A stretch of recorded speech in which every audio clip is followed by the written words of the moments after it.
Hello, this is just going to be a quick video about some management and troubleshooting guidelines with a ventilator. This video is not to teach you how to work the ventilator, how to set it up, anything about that. It's just quick troubleshooting when a respiratory therapist or experienced ICU nurse or the doctor cannot get into the room, okay? So we're going to go over a few buttons and some principles real quick. So you will have plenty of resources throughout the unit, okay? They're going to be laminated sheets, front and back, and they're going to talk about the different modes of ventilation. It's going to give definitions of different terms, and then you're going to talk about alarm management, okay? On this specific paper, it talks about high pressure alarms and low pressure alarms. For now, when you're caring or in the unit where these patients are, don't worry about what a high pressure alarm is or a low pressure alarm at first. You'll have time to read over this.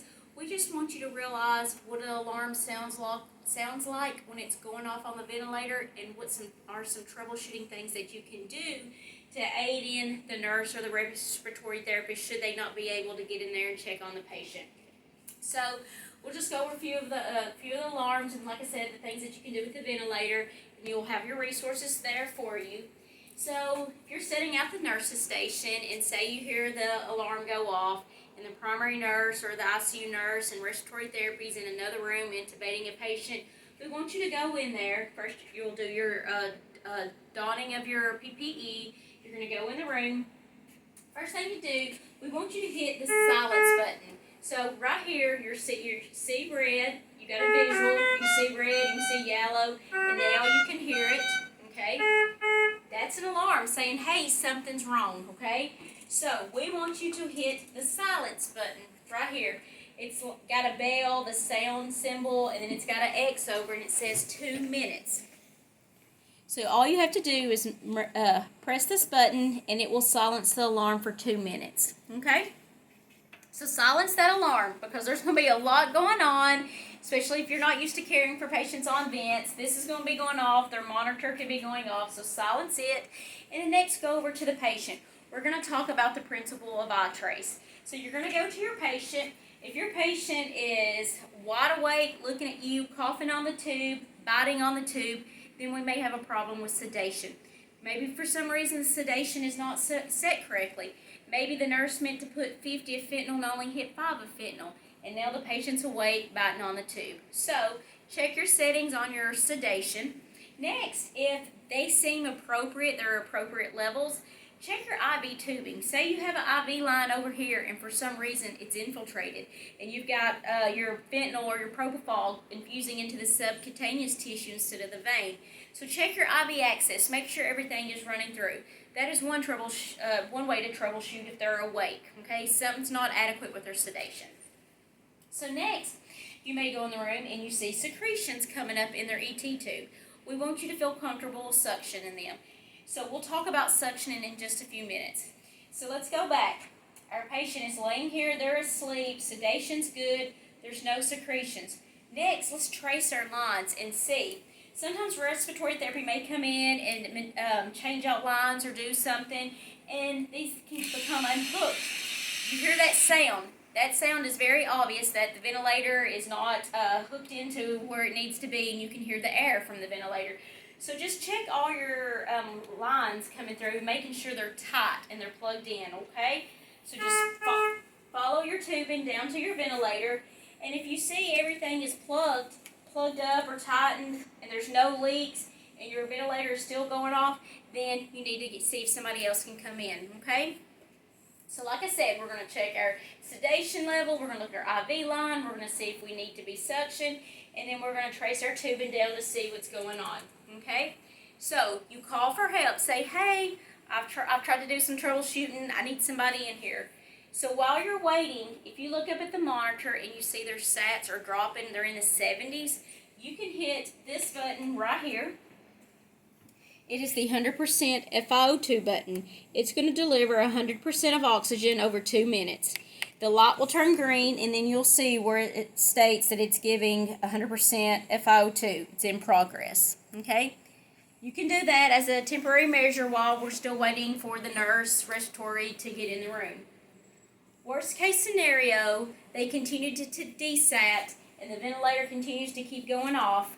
we got a saying, when in doubt, bag and shout, okay? So you're going to take the ventilator off, unhook the ventilator from the patient's ET tube. You're going to put on your embu bag. Every patient that's on a ventilator should have an embu bag. It should be hooked up to your oxygen flow meter and turned all the way up, okay? So you're going to hook up your embu bag to the ET tube, and you're just going to ventilate, okay? It's going to be probably a nervous, tedious, scary thing at first if you've never done this before. So don't get excited and breathe really fast, hyperventilate the patient. Just be calm yourself, take a breath, one breath over 5 to 6 seconds while you're waiting for assistance to come in there. That's what we want you to do while we're waiting for assistance. Just to unplug or unhook it and start bagging, okay? So that's what you would do. Now we're going to talk about suctioning the patient. Okay? So remember how I talked about you come in the room and one of the things is to check to see if they need to be suctioned. They can have sputum build up. They can have pink frothy sputum. They can have clear, just clear sputum. But nevertheless, it can be occluding the line and they need to be suctioned, and it will be setting an alarm off on the ventilator. The first thing you need to do is pre-oxygenate. And there will be steps that tell you on one of these cards how to do inline suctioning, okay? So you're going to pre-oxygenate. It's going to give 100% oxygen over the 2 minutes. While you're letting it pre-oxygenate, go ahead and look at your suction line and make sure you have it ready to go. This should have a suction line hooked up to your suction canister, okay? So sometimes you'll see the suction catheter turn like this, or you'll see it will be in the locked position and you cannot press the button down, okay? So locked position, you can't go down. But if you turn it to the open position, then you can press it, okay? So now you've got your suction ready to go. Your ET tube will either be taped or a ET holder will be here holding it in place. But it's also good if you're not familiar with inline suctioning, kind of holding the tubing as an extra brace. Okay? You will start advancing the suction catheter down the ET tube until you meet resistance. When you meet resistance, you're going to pull back 1 to 2 centimeters. And when you pull back those centimeters, you will go ahead and press the button and start intermittently suction as you come back out. This should take no longer than 15 seconds. So I'll do it one more time. So you're going to advance the catheter. You're going to hit resistance. You're going to pull back 1 to 2 centimeters. You're going to press the suction button intermittently as you come out. Okay? And you want to note the color and the consistency of the sputum so you can report it to their nurse and they can chart it. After you suction the patient, their SATs may be low. You may need to give another breath, 100% breath to help them recover. Because suctioning can be really hard on these patients, especially if they are in the ARDS presenting picture. So give them 100% FiO2.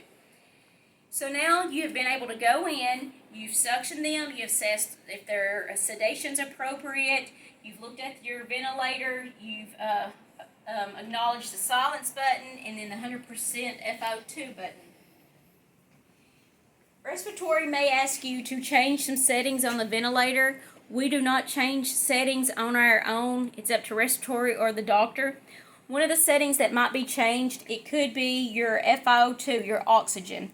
You will mash on the screen, it will highlight orange, you will toggle to what percentage that has been prescribed, 50%, 60%, 70%. Once you get to the percentage of FiO2, after you've got to it, you hit accept, and then it shows 70% and it's going to reset. Okay? Another button that respiratory may ask you to change is PEEP. That's your positive end expiratory pressure. 5 is your typical baseline. They may ask you to go to 8 or 10 or even possibly 12. But it's the same principle. You'll select it, you'll toggle up or down to the prescribed level that's been set by them, and once you get to your level, you'll hit accept and it will start back. There we go. I'll go up to 6. So these are just some handy tricks to know with the ventilator until respiratory therapy or an ICU nurse can get in there to help you troubleshoot.